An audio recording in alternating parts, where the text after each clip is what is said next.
आणि दी pride India त्यांचे प्रतिनिधी आणि ग्रामस्थ यांच्या विशेष प्रयत्नातून आपण वारंगी गावामध्ये शिवणकला प्रशिक्षण कोर्स सुरू केला, बरोबर ना? मागच्या 4-5 दिवसापासून हा कोर्स सुरू आहे आणि अपेक्षित आहे की या कोर्सला किती विद्यार्थी असायला पाहिजे? 20 विद्यार्थी असायला पाहिजे. मॅडम रोज बऱ्याच लांबून येत आहेत, साधारण बिरवाडीपासून या ठिकाणी येत आहेत आणि गाव थोडंसं लांब असल्यामुळे क्लास जास्त तास घेतला जातो, त्याच्यामुळे क्लास लवकर संपणार.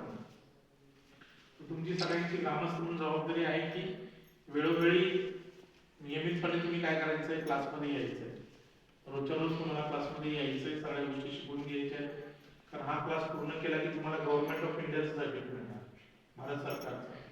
हे सर्टिफिकेट जे आहे देशातलं सगळ्यात मोठं सर्टिफिकेट आहे. या सर्टिफिकेटचा फायदा घेऊन तुम्ही अनेक योजनांचा, सरकारी योजनांचा लाभ घेऊ शकता.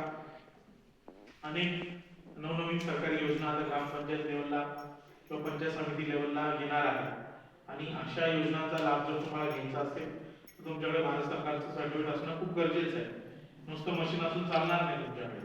मी असं ऐकलंय काही महिलांना मशीन मिळालेलं